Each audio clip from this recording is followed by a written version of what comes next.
Okay, this is Brendan Ferguson from Hunt Dog Homestead. I got a little time to work on the bucket for the loader again, so here we go. I'll run you through it. It's pretty simple. Okay, here's my bucket.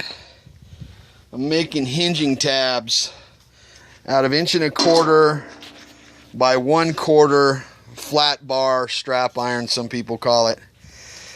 I cut them at about 6 inches long, taped them together so they were identical, put them in the vise and drilled them with 3/8 holes, 3/4 of an inch off the end.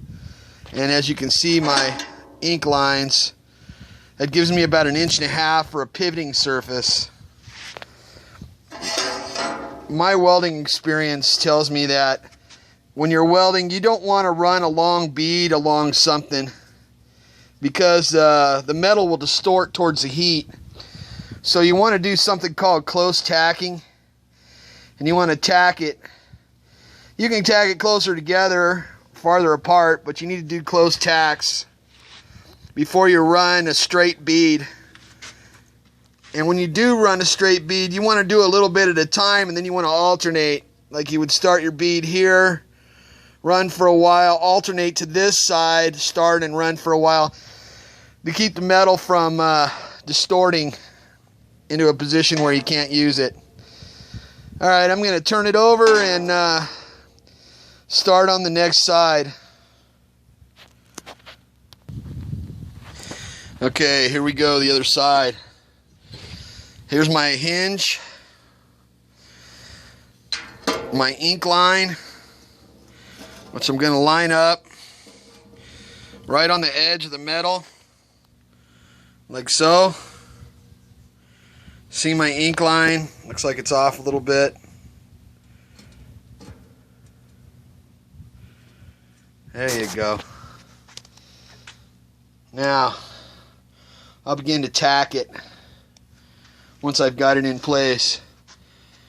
Just to let you know, my welder is an Easy MIG from Harbor Freight. It's a 90 amp MIG welder, flux core. It's about as bare bones cheap as you can get, but if you put the right kind of wire in it and you don't weld anything too heavy, it'll do fine.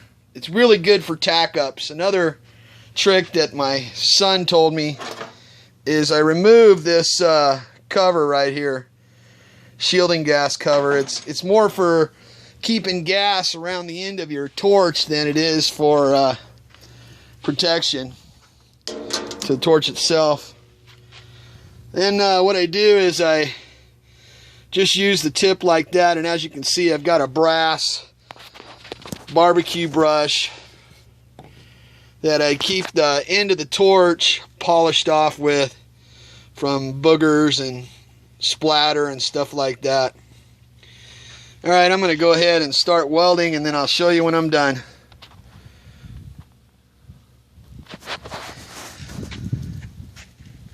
Alright, here's a look after I welded on the strap iron. As you can see, flux core wire creates a lot of splatter.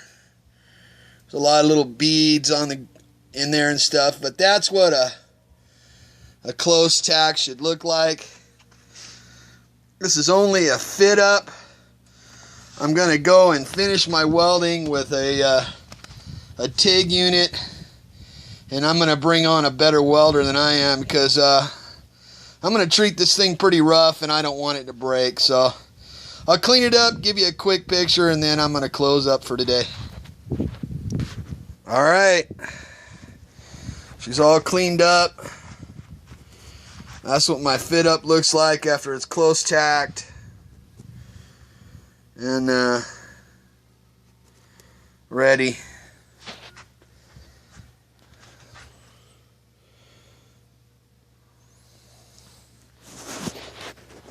Okay, well, this is Brendan Ferguson from Home Dog Homestead.